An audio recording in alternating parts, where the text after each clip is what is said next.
up, everybody? My name's Yuki Cookin. Welcome back for more. Remember, the flowers. Now, from the last game, the main character has been transported by their sleep in another dimension where he is in a dystopia in which he met a yellow wolf. But his boyfriend, the tiger, is in another dimension. So what's gonna happen? I don't know. So how about let's continue on where we left off. So chapter 1 was here. Let's go back from the very beginning. So ladies and gentlemen, here we go. Let's play. Remember the flowers. Hey, he's losing a lot of blood. Are you sure it's a good idea to just leave him? Of course not. But we can't get back to the in-vehicle while all of those guards are around. But we can at least... It'll be fine. We'll just keep him covered. Hey, help me move those crates. I feel like I'm slipping in and out of consciousness. Where am I? Why can't I open my eyes? Hey, don't worry. You'll be okay. Who? Shh. Just rest. We'll be back soon. I can feel him lift my head and wrap something tight around it before placing something soft between me and the wall behind me. That'll have to do for the first aid. Okay, let's move out! Right! Wait, where are you going? Where? Come back! Ah! Something hard hits my forehead, causing me to jerk my head up. If my lectures are so boring, feel free to leave. I look at my desk. He threw a chalk stick at me. We're on the third row of the lecture hall, too.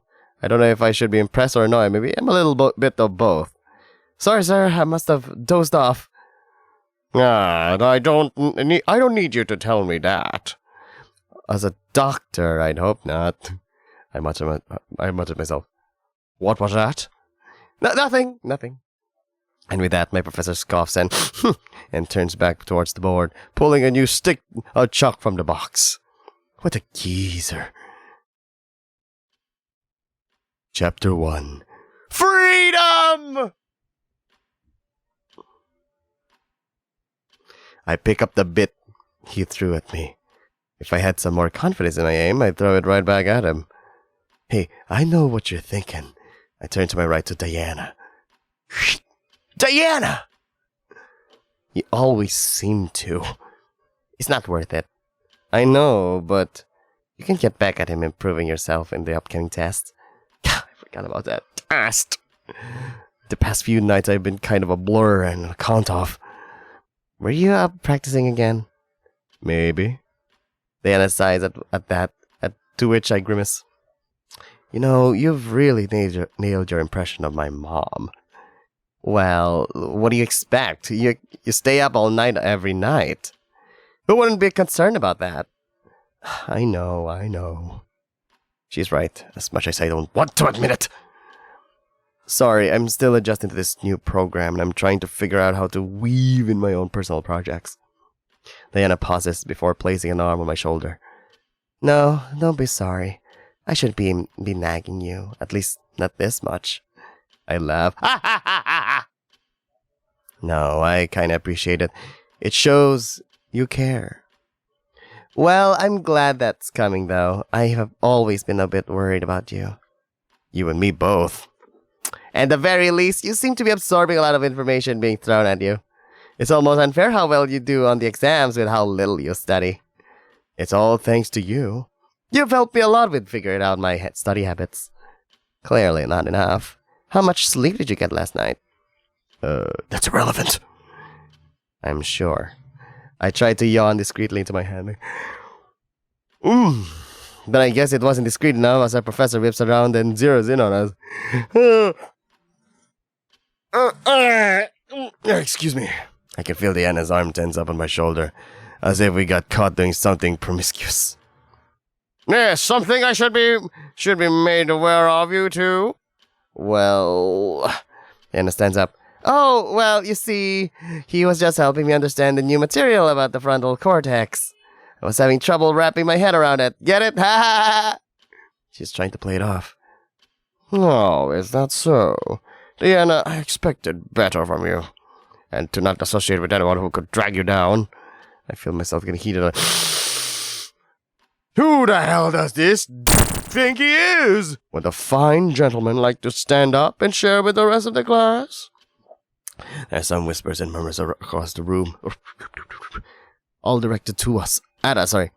I look at my peripheral. Diana has an, oh, I f***ed up look on her face. Still, I stand up. With all due respect, sir, which isn't much. I'm aware you're on tenure, but I don't think it's wise to force your job on your unemployed students.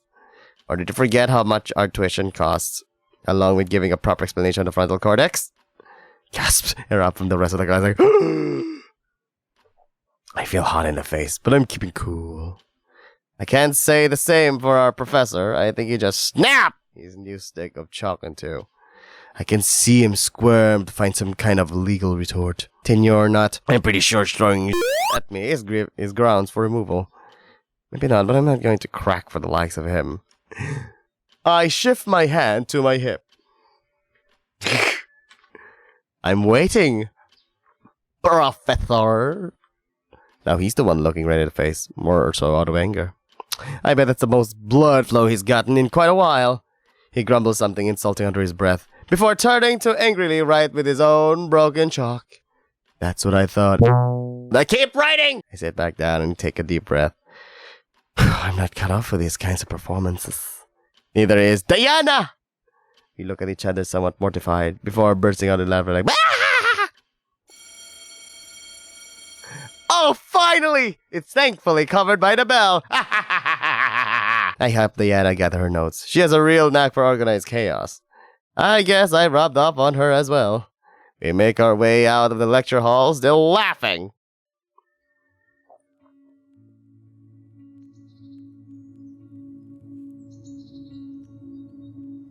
Glad to see you've been taking notes from Damien. Oh yeah? How so? Well, you were a pretty timid guy growing up. I remember having to beat up your bullies for you. To be fair, you were pretty good at Kung Fu! What-ha? Damn right.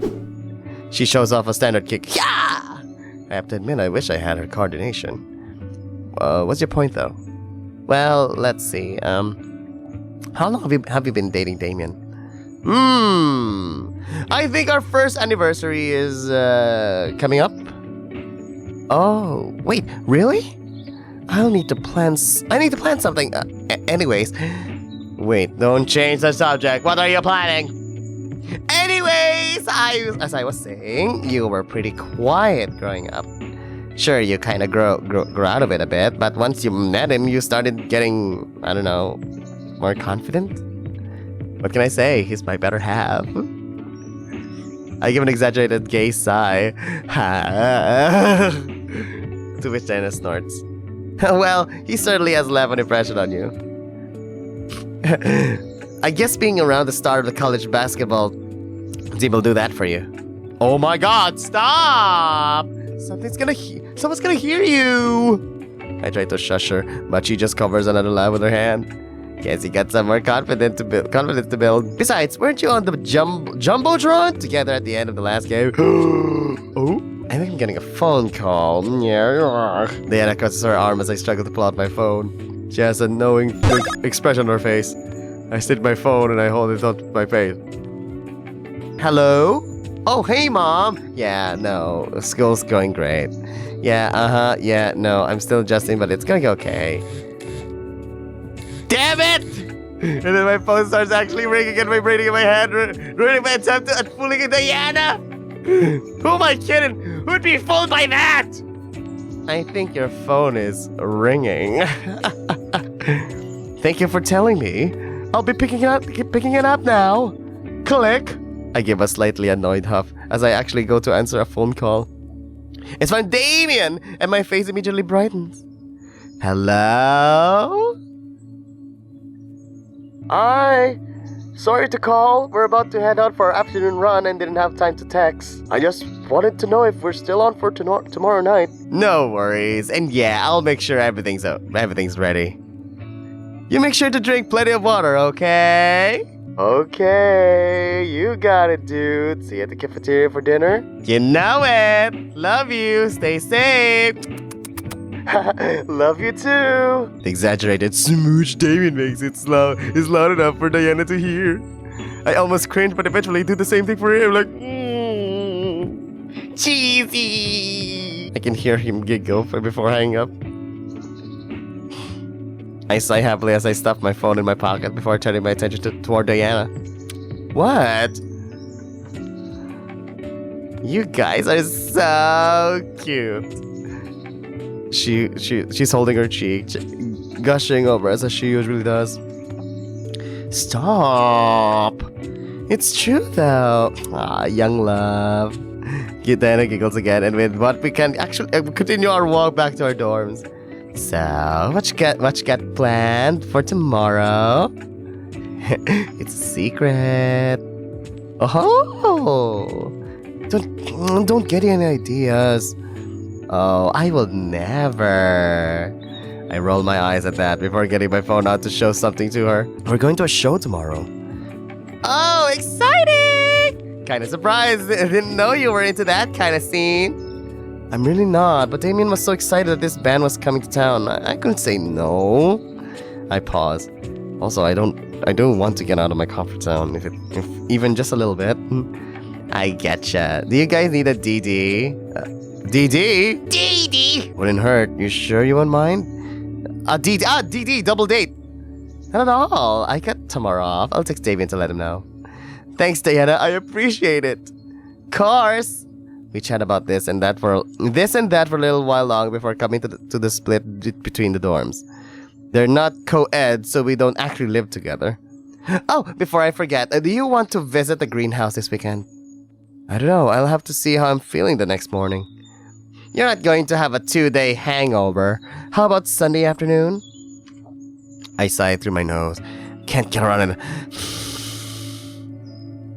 I've been skimping out helping Diana the past few weekends while figuring out everything on this side of campus. I'm already hanging with Damien Friday night, and I do owe her one now. There's really no excuse. Yeah, sure, I'll see you Sunday. Want to meet for lunch then head over? It's a date, I'll see you then. Yeah, sounds good. Woohoo! We wave to each other as we walk down our respective paths home. As usual, I wave to the dorm mother. As usual, I skip the faulty elevator and take the stairs. As usual, I make my way home into my dorm room. As usual, I close the door.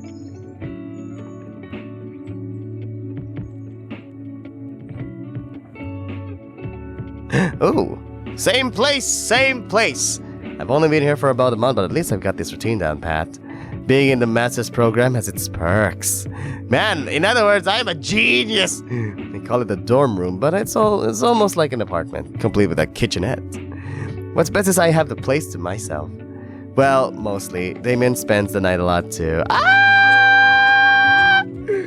I toss my bag on the couch before grabbing a glass of water, promptly chugging it. I'm not used to the summer heat around here. As I strip off my overshirt, I look toward the bathroom. I kind of want to take a shower right now, but decided to do it at my usual time, right before bed. I sleep better that way.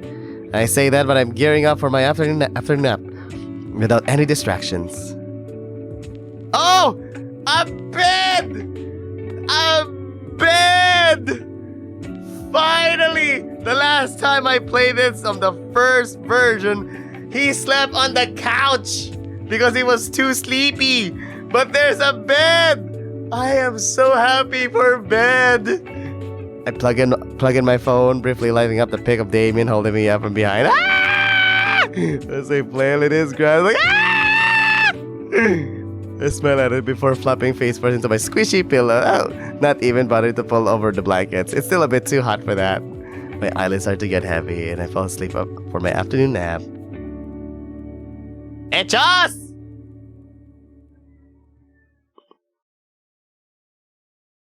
It's a strange ringing in my head. I can hear it too. It's quiet, but just loud enough that I can't ignore it. I'm having trouble opening my eyes.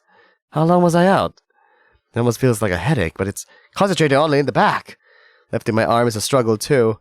Wait, am I sitting? A groan escapes from my dry throat. How long have I been sitting like this?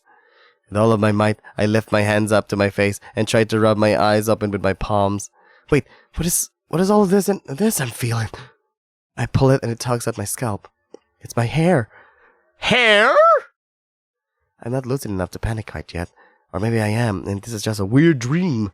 In any case, after some more rubbing, I managed to crack my eyes open.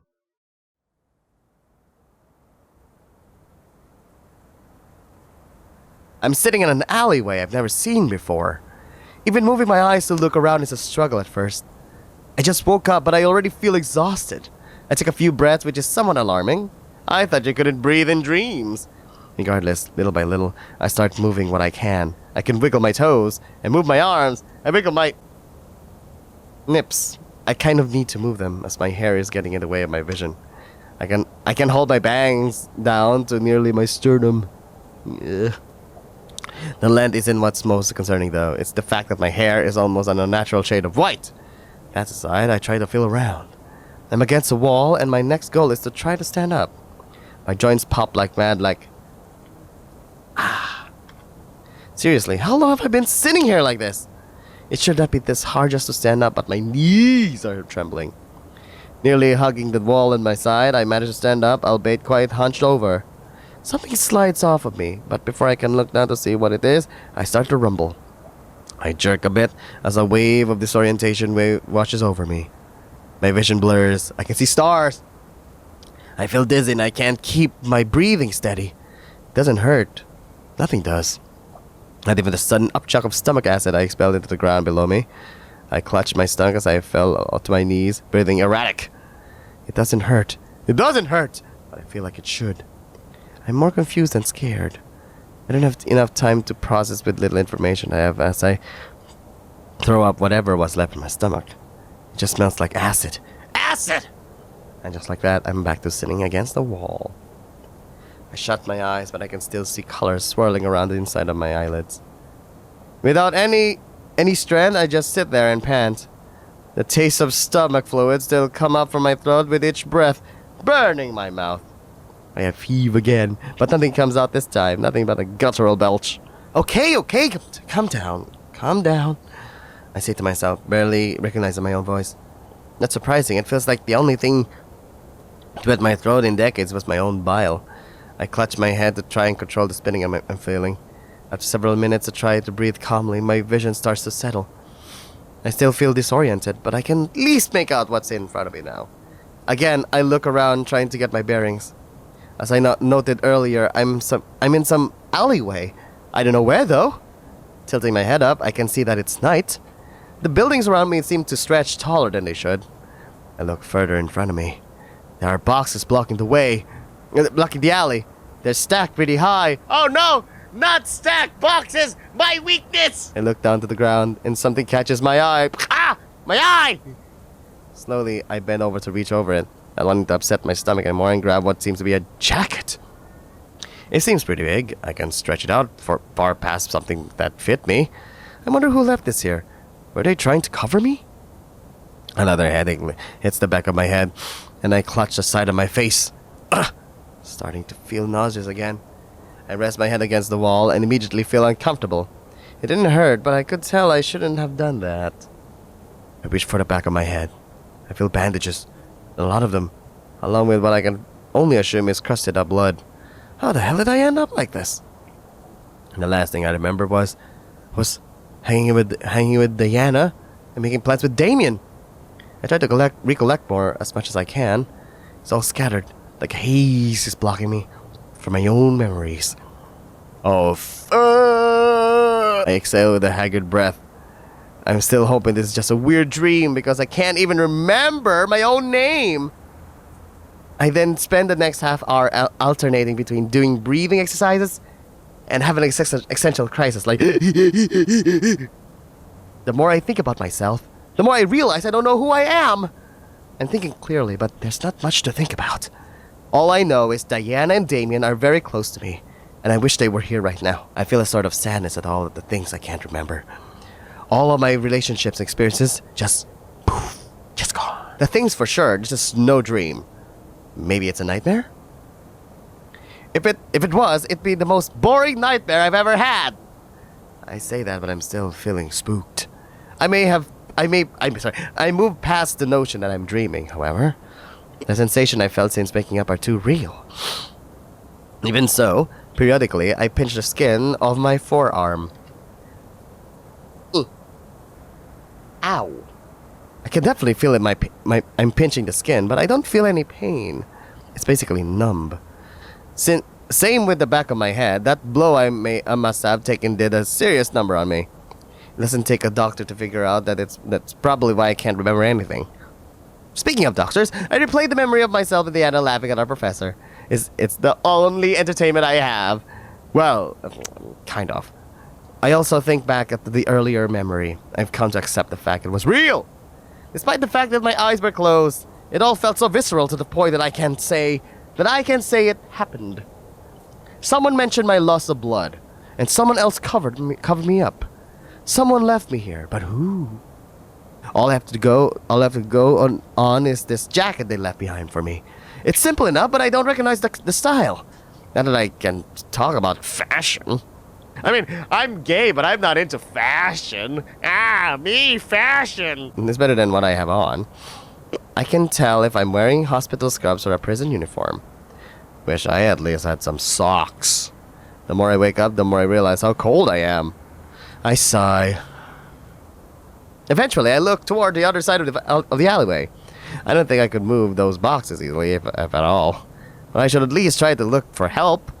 I started to get annoyed with my body, as I still struggle to do the simplest of tasks. I can hear my panting echo softly through the alley, along with something else. Something else? What is it? What is that? What is it? What is that? What was that? It's black! What is it? The sound of footsteps. I try to hold my breath. That's the fumble outside of those boxes. Do I call out to them? Do I hide? Do I push the boxes? Not that there's much room to hide. Whatever's out there starts to pulling the boxes out one by one. I don't know what's in those boxes, but they don't look easy to throw around. They're just chunking them like it's nothing. I can feel my knees start to tremble. A chill runs down my spine. My teeth start to chatter. Both my knees give, and I'm back on my against the wall. The fear is starting to get overwhelming, and my vision starts to blur again. There aren't many boxes left, and something starts to show between the cracks. A light. Ah! Oh! A flashlight! Oh, my eyes! Before I know it, the ray of light is completely covering me. Oh, my God! It's a task to lift my arms to block the beam, and even harder to keep them in the air, like I just don't care. I was already struggling to move without fearing for my life. I don't think I can take much more of this. I'm getting overstimulated. I feel like I'm shutting down. You feel like this is fantastic. Just as I start to succumb to my panic, the light suddenly shifts. Slowly, I open my eyes, peeking through the cracks of my fingers.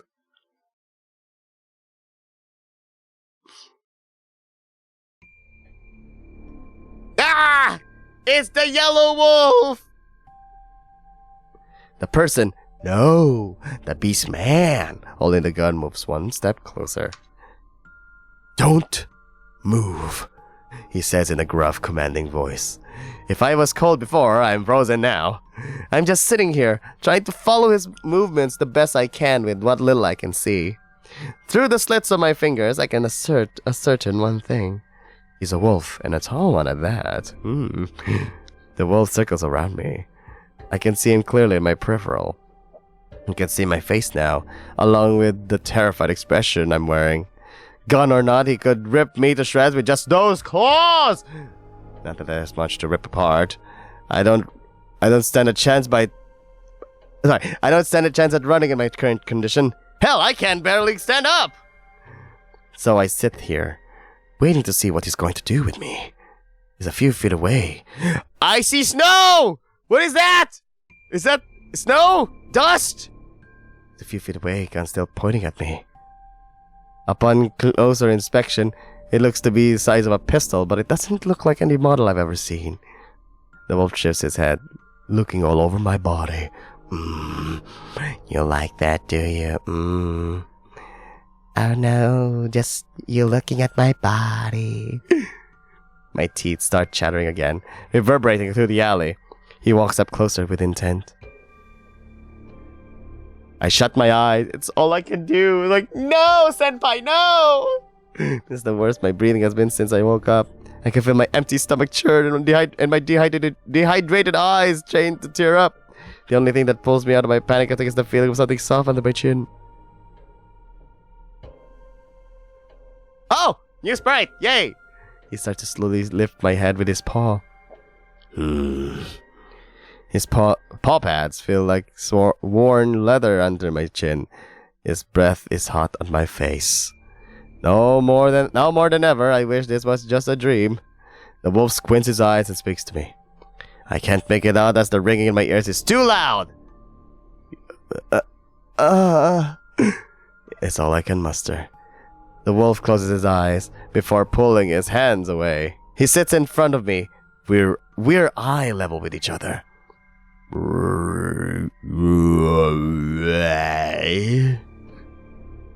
Huh? He pauses once more, before repeating himself again. Are you okay? I don't respond. I'm not in the right state of mind to. He seems to pick up on this. Calm down. I'm not going to hurt you. The wolf places the gun he was holding on the ground and slides it to the other side of the alley. See? If I wanted to, I would have already. That's one gun gone, but what about the one on his back? My eyes veer to it, which he notices. I'm not taking that one off. It will be too much work. He states matter-of-factly before switching to a crisscross position. You're okay. You're okay. He looks me in the eyes again, before holding his paws apart in front of me. Breathe in. He pulls them closer, almost in a clapping motion. And breathe out. I'm slowly transitioning from panic to confusion, which I'd say is an upgrade. For some reason, the inflection on his voice sounds weird. He's speaking in English, undoubtedly, but something about it is off. I can't put my finger on it. Is it a dialect? Regardless, I do as he says. I start to match my breathing with his movements. We do this for a while, and slowly but surely it seems to be working. With enough time and effort, and with the help of this wolf, I bring myself out of my self-induced panic attack. After one final deep breath, I manage to get back to just breathing through my nose. I'm still breathing faster than I would like to, but it's a start. There. How are you feeling? He takes a deep breath as well. Woo! I guess that did take longer than they need to. Tired and dizzy. I finally drop my hands down for a moment before moving to hold my head. It feels like I swap a panic attack for a headache. I'm not surprised. The wolf gets closer to me. To my head. Wow, I really don't like how close he's getting. You've lost a lot of blood. Gently, he holds my chin and shifts me to the right, revealing the back of my head. He leans in closer and takes a few sniffs. I can feel his breath again, and I start to get apprehensive. I instinctively pull back. Gentle or not, this really isn't helping with my side. You're still scared. Huh? He leans in again. I can feel the wetness of his nose on my forehead as he trails around my head before sniffing around some more like, oh yeah, sniff me more, daddy. Sorry. The wolf says bluntly before he pulls back. Habit of mine. Okay. What's your name? Yeah, suddenly, I literally don't have an answer for him. I don't know. The wolf doesn't seem fazed by that. What do you know? I don't know. My emotions feel like metronome, swapping between scared and confused at the drop of a dime. I'd like to believe he's right. If he wanted to hurt me, he would have. He would have already. Now that I think about it, I don't think he could hurt me either way, on the account of not feeling any pain. Well, that's not true. He could break my legs, and even if I couldn't feel it, I'd be at his mercy. That flash of imagery in my head makes me shudder. Wait here. Huh? His voice snaps me out of my imagination. He stands up and then moves near the alley entrance. I cock my head as I try to see what he's doing. Ooh! Sound effect. The wolf waves a paw over his right wrist, and a small screen lights up in front of him. It seems to be coming out of a bracelet he's wearing. I squint, trying to make heads or tails out of it. Seriously, where the hell am I? We certainly didn't have this kind of tech back on Earth. Whatever he's doing, he's tapping fiercely away on it with his fingers. For a moment, he places his free paw over his chin. He looks deep in thought. All of a sudden, he turns his attention back to me, looking me over once more before typing away again. He awaits. Ooh! And I hear something on notification! And he starts tapping again for about a minute before sliding the screen away. Sorry. Okay, can you stand? I'm going to take you home now. Here. The wolf walks up to me before starting to get me on my feet. He carefully gets under my armpits and lifts me up slowly, trying to keep me stable. How's that? Wait a minute. What was that? I stumble nearly to my knees and he catches me. It's okay. I can carry you if you want. I said wait! And raise my voice and the wolf's eyes widen a bit. I push him away. Choosing to slump against the wall again. At least I'm still standing, even if barely. Who the hell are you? Where the hell am I? How do you know where I live? Even though my adrenaline from earlier has worn off, I'm starting to get hit with rising paranoia. I barely even know where I live. You can't seriously expect someone with a head injury to just go with someone they don't even know, do you? Quite feisty for someone with a head injury. The wolf sighs before walking over, then sits down in front of me again, so that I'm looking down at him. I'm kind of glad he did. My knees feel like they're about to give out, and I sit back down on the ground. I don't know how to explain this without alarming you, but you're going through a fairly common experience around here. He then taps the side of my head, barring the head injury. What do you mean? The wolf scratches the back of his head. It's best that you know as little as possible, unless absolutely necessary. That's a horrible way to build trust. I didn't mean to say that out loud, but I did mean it. I don't need your trust. I could take you by force if you really want me to. The fur in his neck bristles and my fear spikes up again like He flattens back down before rubbing the back of his neck. Relax, it won't come to that if you just cooperate. I'll say this. I've done this before. Many times. Done what? Taking humans home. Amnesiac, or not. How do you know where I live? The wolf pauses. Do you know where Resume is? Resume! Okay, Resume, okay. No? Should I? The wolf exhales, almost in relief. Whether or not you do, doesn't matter to me. Resume is one of the few cities that's mainly just humans around here. Okay, so where's around here? The wolf shakes his head. We can talk about that later. Honestly, we've dallied long enough, just know that I have contacts here. He lifts his paw, pointing to that weird bracelet. I've confirmed a meeting point to get you home safely. I open my mouth, to which he interrupts. And before you ask any more questions, I gave a description of your appearance. They match up with someone who's missing. I close my mouth. I guess you have done this before. I'm kind of surprising myself. I'm kind of surprising myself. Surprising myself? I kind of surprised myself. I'm taking all this in way too quickly, aren't I? I guess when your head is nearly empty, anything now becomes acceptable.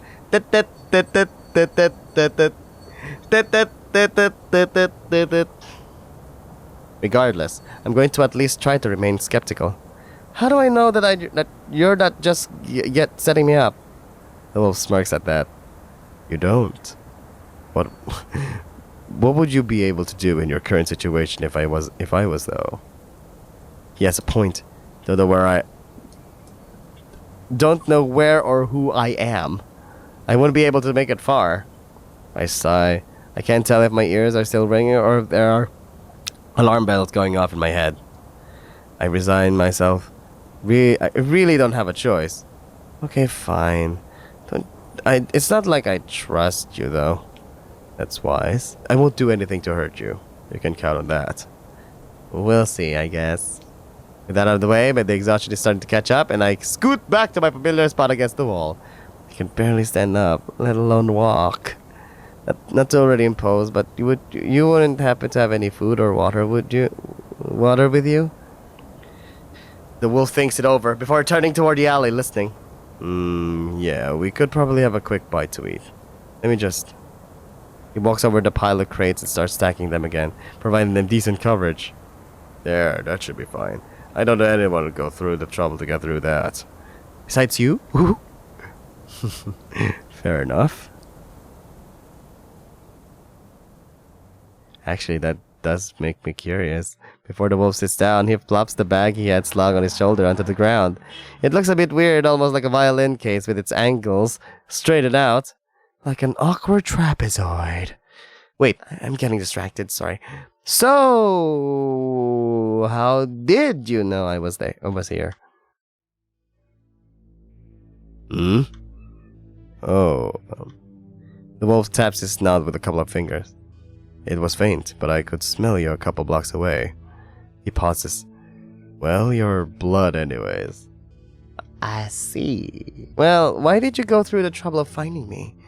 The wolf takes out what seems to be a canteen and places it in front of me, along with some kind of package wrapped in what feels like plastic. Afterwards, he moves to sit next to me against the wall. I take on a lot of odd jobs.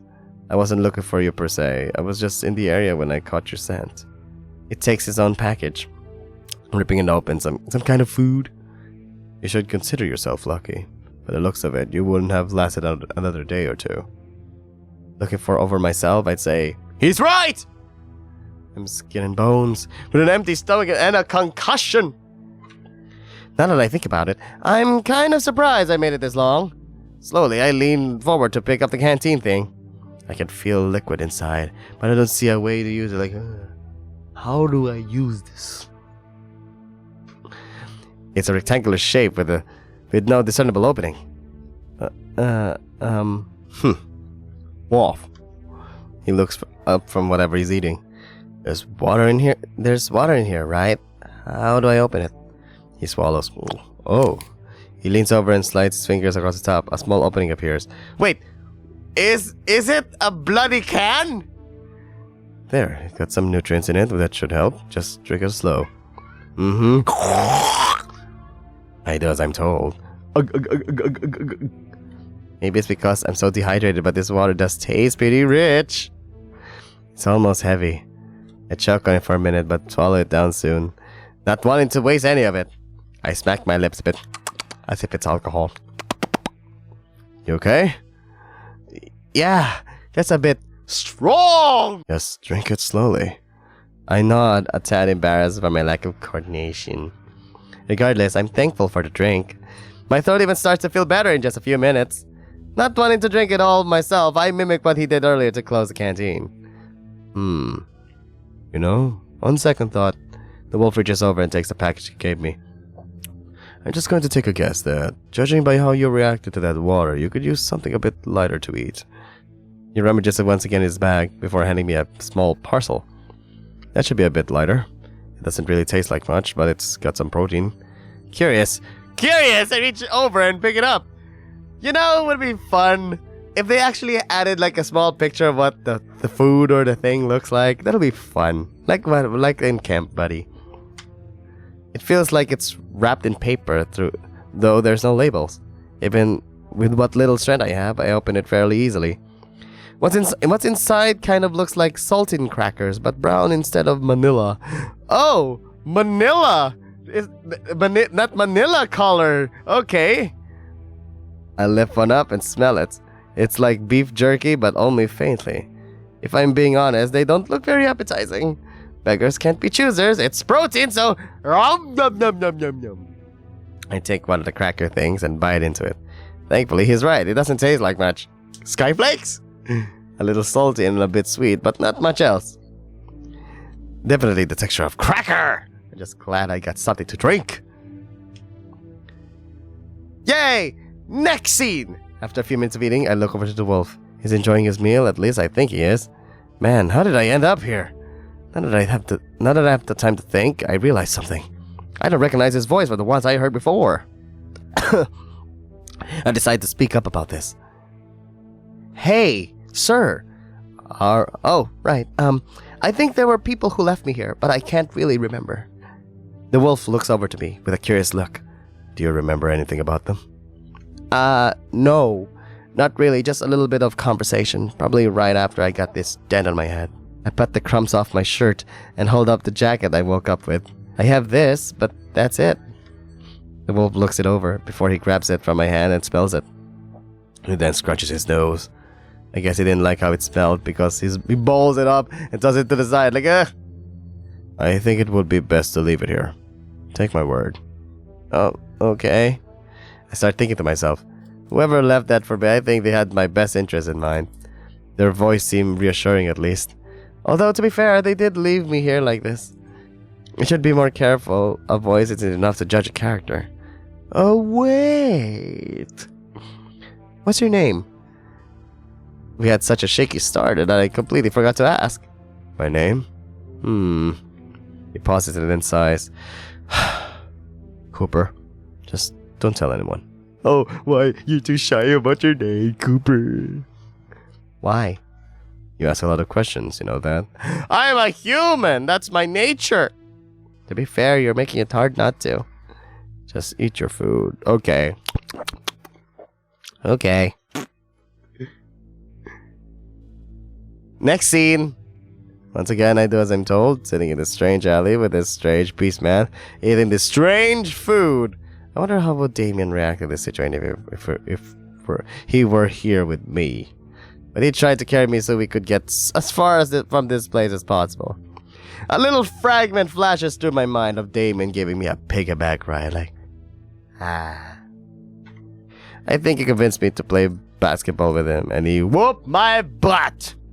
I remember being tired just as much as I am now. I sigh! I really miss his piggyback rides. I don't think this resume place is my home. It's not much, but I have some memories of where I live.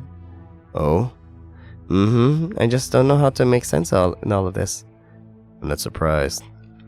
I just know one thing. I really want to go home. Well, as far as I'm aware, Resume is your home. He pauses. Even if it's not, Resume is known for getting people back to where they belong. What do you mean? That's why it's called Resume? Well, Resume is a hotspot for humans. Almost a sanctuary. I'm sure they could get you back to where you came from. I hope so. Cooper flicks his ear at that. I guess he can sense my dejection, though I'm not really hiding it. Where do you come from? Nowhere worth mentioning. I think it's time we head out. How are you doing? Well, better, but I don't think in any condition. I mean, any condition to move around too much. Can you walk? I grunt as I try to stand up, like, ugh. It wasn't much, but that combination of water and protein crackers is at least giving me enough strength to stand and walk a bit. Kind of, but I don't think for very far or long. We'll take breaks, and if it comes to it, I can carry you. Okay. I stretch, popping all my joints again, but this time it feels really good. Just glad to be off my butt for a bit. I should mention it. When we're out of the alley, it'd be best to keep talking to a minimum. Why? Cooper's stance shifts, looking towards the opening of the alley, then back at me. There are people trying to find you as we speak. And that's bad? Very. I can't disclose much, but I'll say this. Your life will be a living hell if they find you. Maybe it's just because I'm getting more lucid, but I'm not really fazed by that. What kind of worries me? So, wait, are you under contract? In a sense, as I've said, I've done a lot of escort missions. It tends to be easier the less people know. That doesn't sound skeevy or anything. Cooper looks out at the alley, then back at me. Look, there's a lot out there. And with your current mental state, I don't think it'd be a good idea to overwhelm you. Maybe. I don't know. I close my eyes for a moment and take a deep breath. Being left in the dark ain't much better. You'll be fine. I'm sure you've been through worse. Wouldn't know. Cooper actually chuckles at that before returning his gaze at the alleyway opening. Gotta do this in a way that's not suspicious. I think I'll leave that to you. Didn't really offer. Fair enough. Yay! We're going somewhere else! After about 5 minutes, he managed to remove most of the boxes fairly quietly. We're free to leave the alley! Woohoo! I'm both nervous and excited. You said we shouldn't talk, right? We're still here! Only if absolutely necessary. Whisper if you need to. I'll probably hear it. Why? Can we write? Do you have an axiom?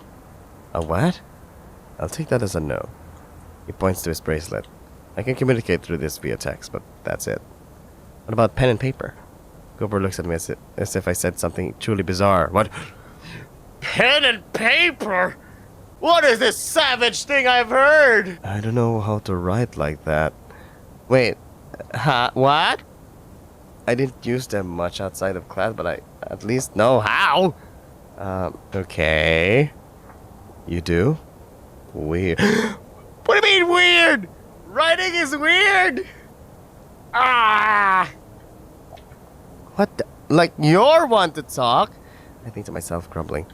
Oh, right. He looks over me again, and I'm slowly getting used to that. What should I call you? Huh? Oh, I'm not sure. The thought hadn't crossed my mind, but what do I call myself? Cooper pauses again, thinking. Well, until you come up with something, I'll just call you human. Okay. Before we officially venture out, we do a bit of cleaning in the alley. Cooper tells me we should try to avoid leaving anything behind. Sans that jacket he tossed. He said thankfully there's not much. There's just the wrappings from our food and Oh, we're still here! I forgot Cooper's other gun. It definitely led to trouble if we left something like that lying around. As I'm about to try and pick it up, I think to myself, is it a good idea to touch something like this? Hey Cooper, you left your gun over here. Is it okay for me to pick it up? Oh, good call. Yeah, the safety is on. Just try not to slide anything on it. Slide anything? On a gun? Okay, I know my motor skills are a bit rusty, but I should be able to pick up a gun without firing it, right? I pick it up and kablam! Well, so I started blasting. I'm hovering my hands over it, inches away before a yellow arm invades my vision. Relax, you're not gonna set it off. The wolf casually picks it up and twirls it. See? If you say so. Kablam! Here. Cooper then carefully takes my arm and plants the pistol onto my hand. It's cool! To the touch. And smooth. It almost feels like a smartphone screen. My grip is firm on it and I don't want to drop it. Still, I do turn it around slowly, getting a decent look at it. It looks cool. It's not what I would normally picture a gun to look like, though. It's sleek and pretty light, and... Can we just get on with the next scene? However, it's still a gun, and I don't trust myself with it. It's neat. Here, take it back. Cooper takes it and holsters it back to his hip. I guess giving you a self-defense weapon is out of the question. Will that be necessary? In your position? Yes. Why does whoever they are want me so bad? Classified. Figures. You ready to head out? As ready as I'll ever be. I mean, this is what I look like. Ah! He takes out his bracelet or axiom and starts to tap it away at it. Now that I'm close, I can kind of make it out what he's doing. The screen is pretty clear, even while being somewhat translucent. I can't make out a lot though. It looks blurry, almost as if censored. You can read that? I can. You can't. Oh, bastard. He swipes away the screen. No offense, but I'm not going to register you in it. Okay. Whatever that means. We're going to head to a nearby plaza. It's late, but there should be a shop open. For what? I figure you could use a change of clothes. He grimaces. Glad I just got paid. I'm sorry. Okay. You don't have to do anything. I'll manage. That's nice of you, human, but it's more out of necessity. Your current getup will be suspicious to just about anyone. I look down at what I'm wearing. He has a point, although I'm not sure what kind of fashion they have here. If I could choose, probably something with sleeves. Scars along my arms and legs are kind of off-putting, especially to me. Do you have any suggestions? Yeah, I'm not the person to ask about clothes. We'll figure it out when we get there. Okay. We both look over the alley, making sure it's empty enough. Alright, let's start moving. Tug on my sleeve and or something if you need anything. And remember to keep quiet. Okay. With that, we make our way out of the alley.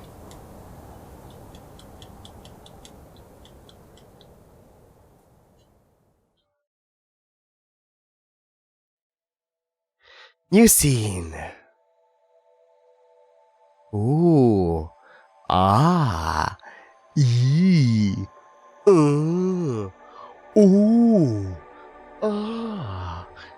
It's hard to tell what time it is, but I guess it's after midnight? There's no one out on the streets besides a few cars. Some flying cars at that. Okay, yeah, maybe Cooper was onto something about the scary outside world. What's more is that they're fairly quiet, just a slight hum. We walk on the sidewalk. The material is somewhat warm against my bare feet. I can't tell what it's made out of. It feels weird. I really wish I had some shoes. Cooper walks along the street, keeping me somewhat close to the walls of the nearby buildings. Their walls look sleek and naturally smooth. If I had to guess, they look like the small materials that gun Cooper has. The surfaces just look like big phone screens, highly reflective.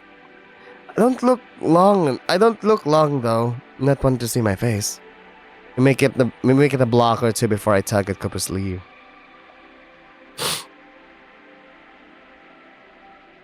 Cooper perks his ear in my direction. I whisper as quietly as I can. Sorry, break? Sure. I lean against the wall behind me, taking a few breaths. Walking! I was hoping it'd last longer. The fact that it's the middle of the night doesn't help. I'm feeling pretty sleepy. Here, this should help. Before I can ask, he takes out this axiom. I think he draws a circle on the screen. As he does, the outline of a circle lights up on the ground. With another tap, Cooper slides the axiom off. And a cylinder rises from the ground, stopping at around my calf. Cooper must see my stunned expression. What's the matter, old man? Never been to the city before? At this point, I don't know if I'm more stunned at what he just did, or what he just called me. You just called me old? Old man? I'm like 26. I spit out in a hiss like... Never seen a human that young with hair that old. And keep it down, would you? It's lucky I'm mature, or else I'd call him out for provoking me like that. But, oh, you whippersnapper!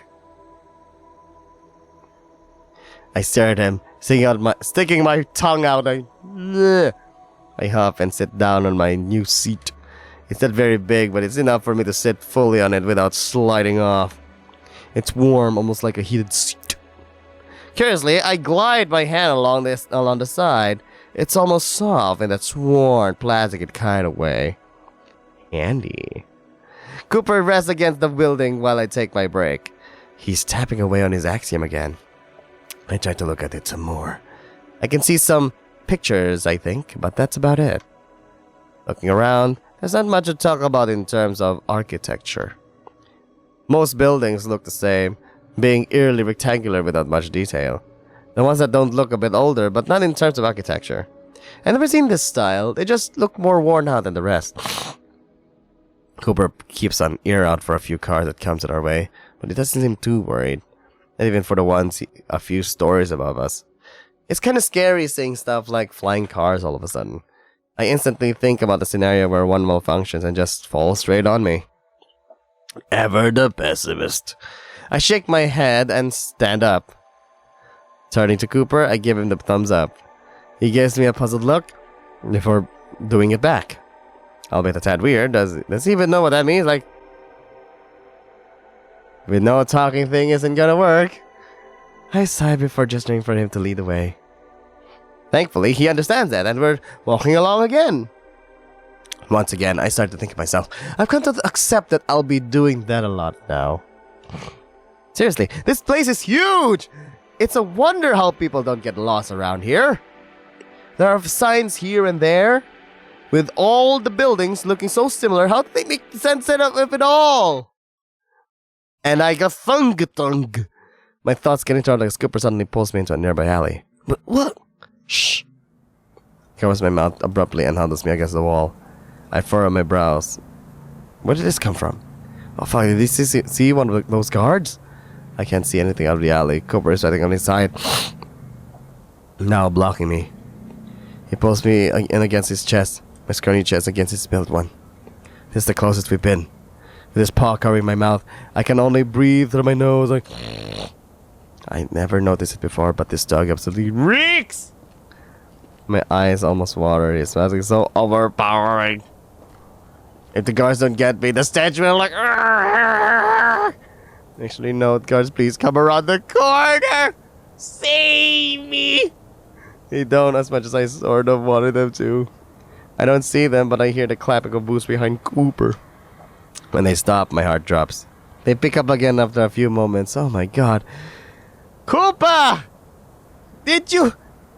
Why you smell? They pick up again after a few moments, their steps fading into the distance. When Cooper removes his paw from my mouth, I take in some fresh air as I move a few steps away from him. I glare at him and whisper in a hoarse voice. Rude!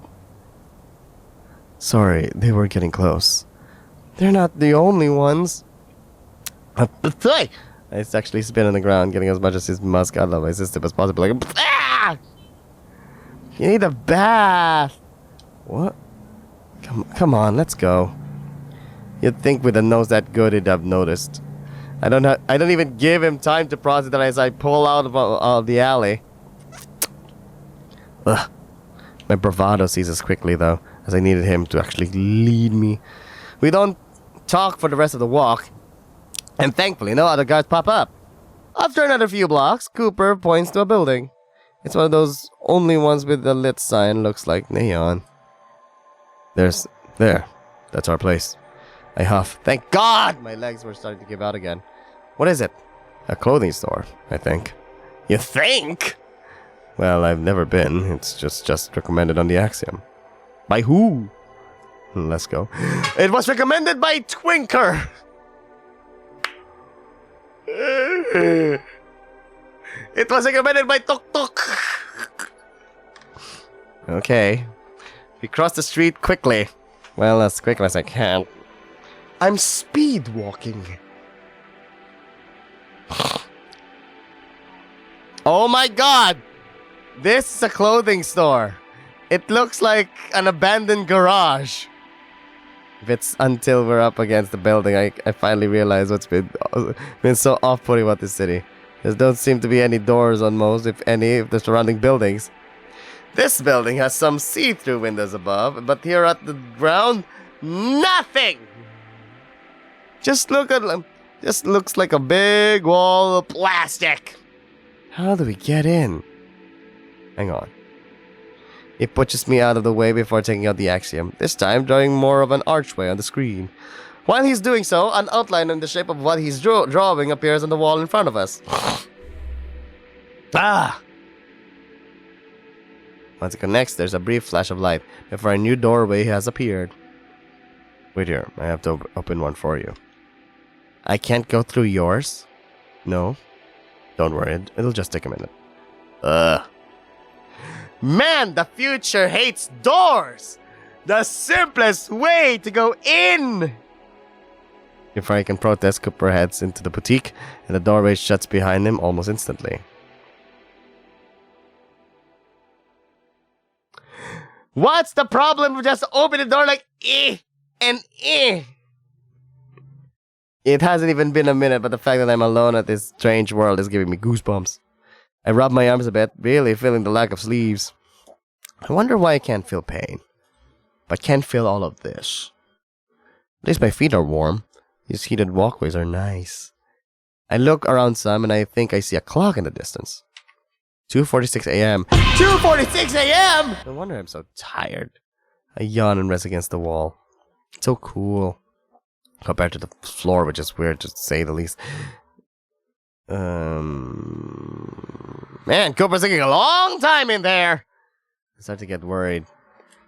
Looking at the clock, it's been several minutes.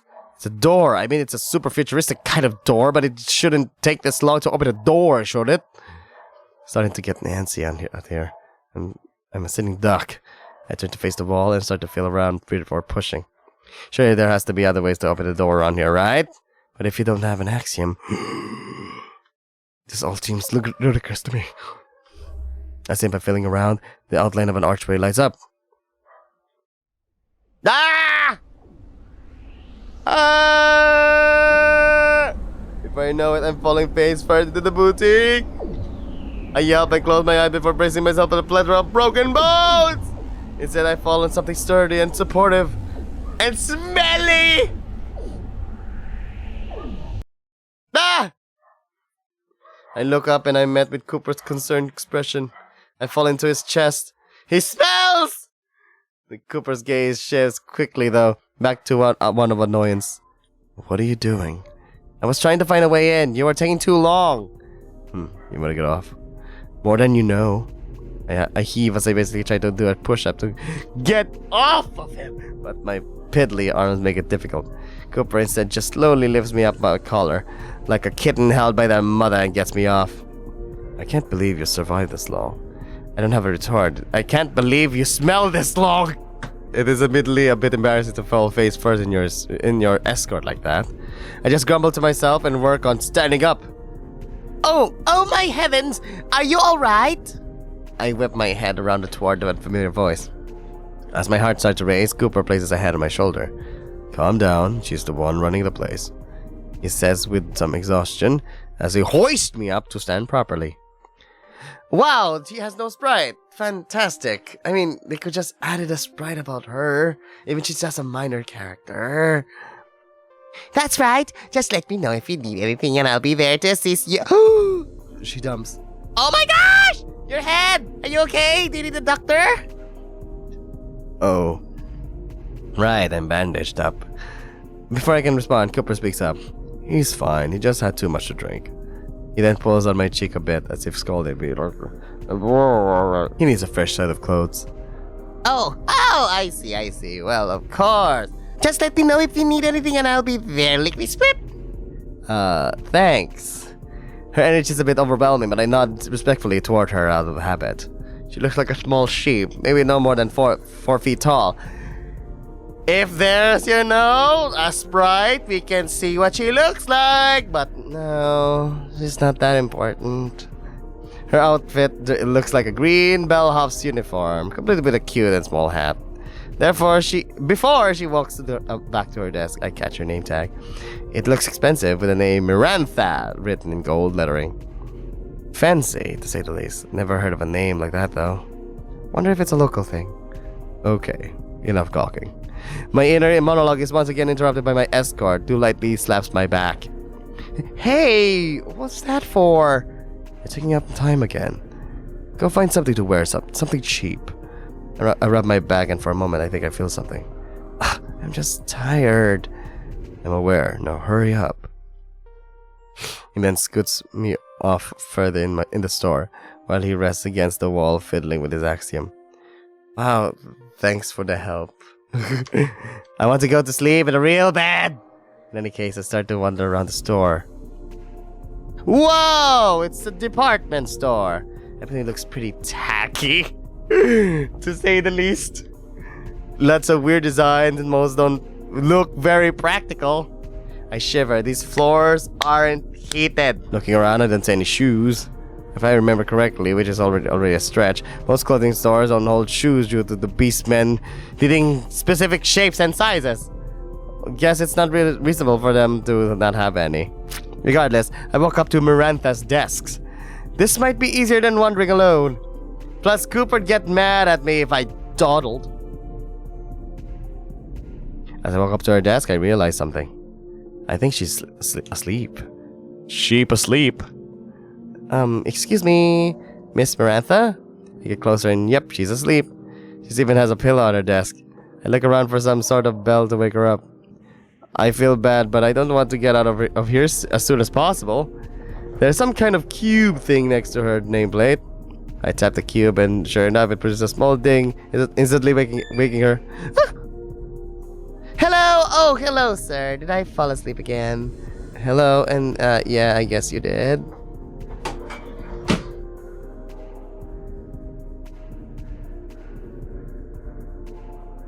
Hello, and yeah, I guess you did. Oh dear me, I do really apologize for that. I hope you weren't waiting too long. Her voice sounds like if a stuffed animal sheep came to life. She's adorable.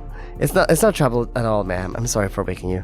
Oh, look at you being so considerate. If everyone around here was like you, this job would be heaven. She hops down from her chair to greet me. Definitely a couple feet shorter than me. I take it you need some help deciding? Oh yes, I need some advice. I'm not looking for anything. I pause. Extravagant. Oh, and here I thought we had some of the more tame selections around these parts. I guess that explains your accent. She laughs, but I freeze. Oh fuck! This must be why Cooper told me to keep quiet. They could pick me out from a crowd just by talking. Where are you from, sir? She almost trails as she walks me along the selections.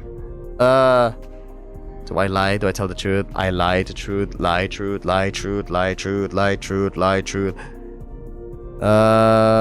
Vermont? She tilts her head at me, smiley expression and fading. Oh wow. What? I've never heard of that place. What province is it in? Oh, hey, what's that? Oh, that's my designer. Phew. Yeah, this is gonna be an issue. Yeah, I'll have to talk to Cooper about how to handle these kinds of situations. I let her chatter on. It's honestly just pleasant to hear her talk. She asks about my taste and what I'm looking for. After I gave her the rundown, she claps her hoof hands. Oh, that explains why you thought we mainly had extravagant stuff. You're looking for something minimalist. Sure. I just nod. I don't really think of clothes as some sort of art. If she can help me get what I want, that's all I care about. In that case, I think something over here would be perfect. Despite her short legs, she's speedy. I nearly have to jog to catch up to her, which only wears me out more. These were designed by a relatively new designer. He's still up and coming, so I'm sure he'd appreciate your business. I look over and yeah, these seem pretty standard to me. Just how I like it. After a few minutes of pursuing, I pick out a few outfits. They have tags on them, but I can't tell what currency they're in. I think I can make out some sort of stylized P, but that's it. I just don't... Oh yeah, stylized P! Because I like P! Just don't want to P for penis! I just don't want to break the bank for Cooper. I think this should be fine. Is there anywhere to try them on?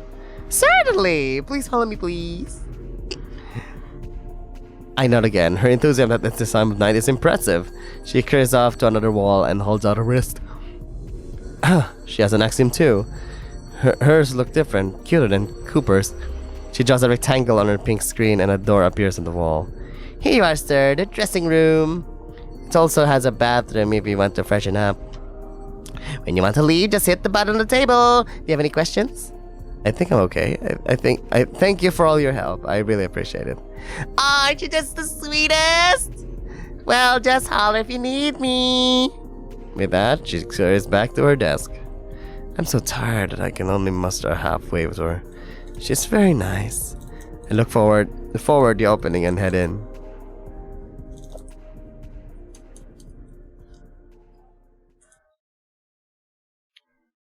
It's dark for a moment before a harsh pinkish hue illuminates the area. I have to shield my eyes, dropping my clothes. We're in a changing room or in a bathroom? Sensing discomfort, The lights then tone down drastically, to the point of just softly revealing everything. Is this to your satisfaction, customer? Sure, I guess. I don't even question at this point. Very well. Enjoy your stay. Creepy. I scoop up the clothes and walk around slowly. It's pretty spacious for a dressing room. This place is freaking huge. Who needs this much space to get dressed? There's what seems to be a vanity along with a large mirror frame with neon lighting.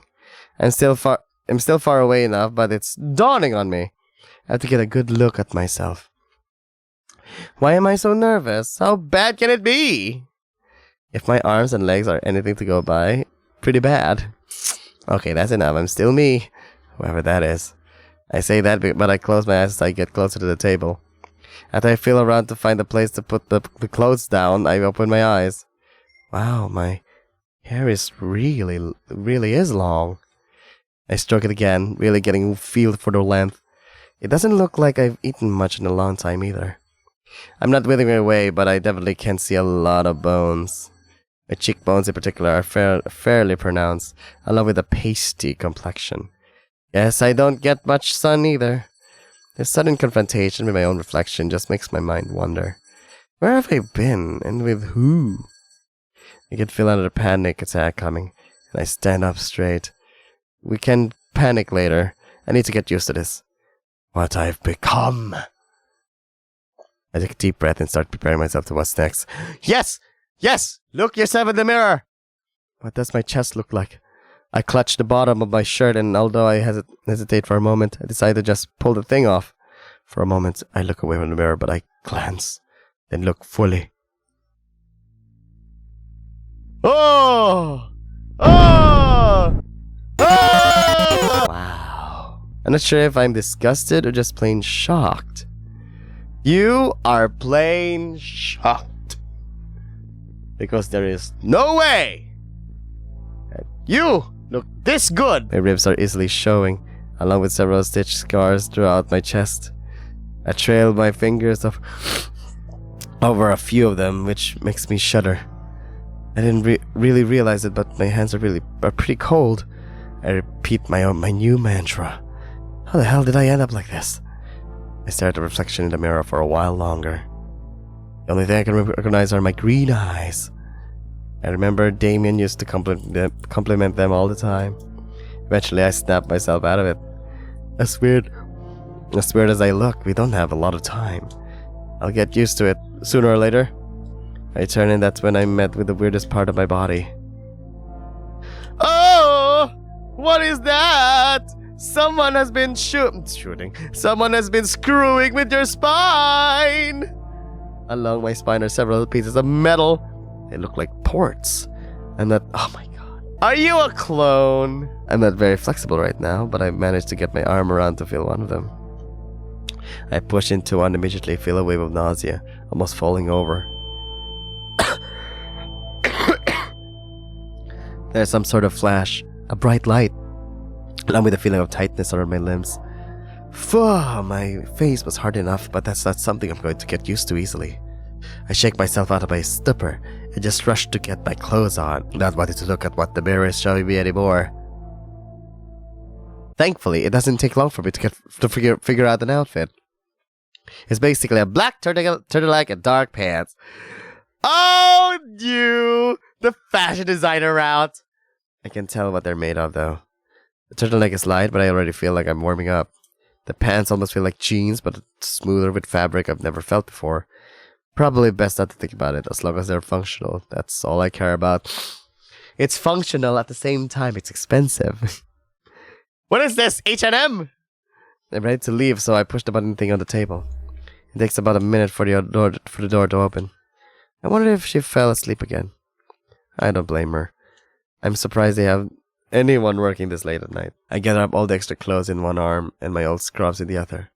I try to compose myself, still disturbed by what I've become.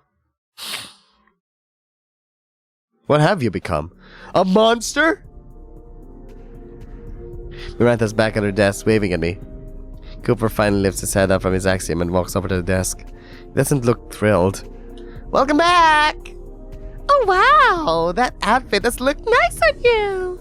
Very comfortable. I might need to try that designer out myself. Oh, well, thanks. I'm not sure if I'm much to look at, though. Oh, hush, you're definitely one of those more unique-looking humans I've ever come across. He turns to Cooper. Wouldn't you agree? She's beaming. I don't think even grumpy Cooper can ignore that. He looks okay. Unique is definitely a good word. I rub the back of my neck. It wasn't much, but I do appreciate the compliment. After everything in the dressing room, I'm desperate for any boost of confidence. So, how much? Well, let's see. Give me a moment to calculate everything. She takes out her frilly axiom and starts stepping it away. I move next to Cooper, wondering what they're doing. This is how money works around here? More or less, at least in the ritzy cities. They don't trust physical cash. Weird. Cooper huffs before lifting up his own axiom. I can see him slide the screen to a different window. There are numbers along it. And there! That should do it. She types before sliding her screen forward, and I see it appear on Cooper's. I can actually read it for once. Maybe it's for a customer service thing. Cooper reads it too and doesn't look happy. He grimaces and groans quite loudly. I don't see it! As in, he's like... He has two expressions. This and this. I guess it's expensive. He looks me over again before sighing and tapping a button. I think his signature pops up, along with the numbers on the screen dropping near to 0. Oh. Now I feel bad. Thank you for your patronage, Mr. Krieger. Cooper narrows his eyes at her, then slides his axiom off with annoyance. We're leaving now. Oh, okay. I'm first of all, I'm so sorry. It's so funny that there's no thrift store in this city. I turn to Marantha. Thank you very much. I hope to see you again sometime. Oh, you. That's supposed to be my line. She reaches over her counter to shake my hand. Pleasure doing business with you as well, sir. Don't worry about the clothes. I'll take care of them. Thanks. I appreciate it. I hand her the pile of clothes I didn't take, keeping the ones I wore under my arm. I tried to fold them like she gave them to me, but yeah, that was kind of hard. Have a good morning, boys. You too, ma'am. Hope you get some good rest. We wave to each other, and then Cooper locks his arm around mine, taking us out of the establishment.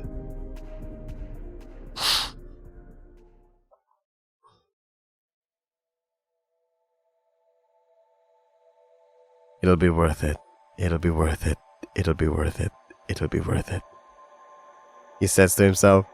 Guess I was right, it was expensive. Sorry. It's fine. It was my idea, and I'll get paid again soon anyways. Just know that didn't come cheap. Okay, thank you. Cooper huffs and nods before letting me walk on my own. We walk again on the sidewalks. However, this time, I don't know where we're going. I'm curious about something though. So, Cooper Krieger. He whips around to look at me.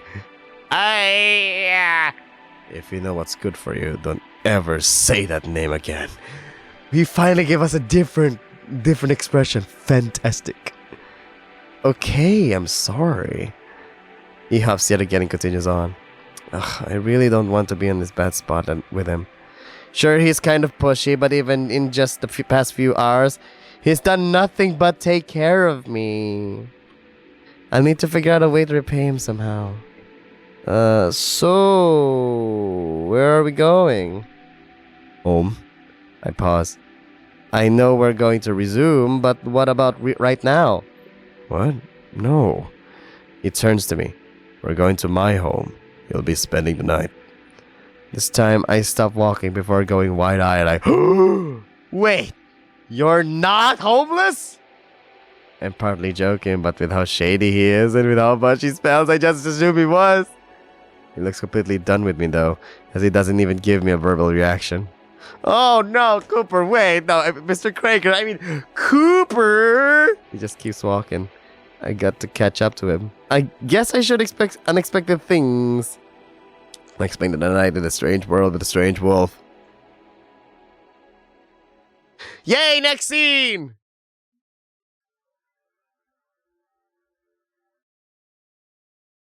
Yay! We're back with Damien! Hey, wake up. You're not gonna sleep the whole weekend away, are you? I might be tempted if you let me. Come on, wake up. Before I make you. I feel the sensation of Damien ripping my covers off, waking up to a blast of cool air.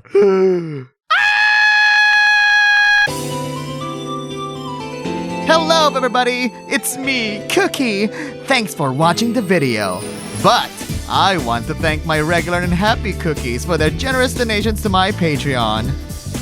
And a super shout out to my super generous thirsty cookies, who are Jamie, Levan, Corey Smith, June K, Dennis, Keza, Al, Future Rapper Legend, J_Choi, Beru, Holistic Gamer, Random, Nick Morales, and Deanne Thomas. Hugs and kisses to everyone who generously donated and supported the channel. Become a Patreon so you can watch more extra content and unfiltered videos. See you in the next video. Bye-bye!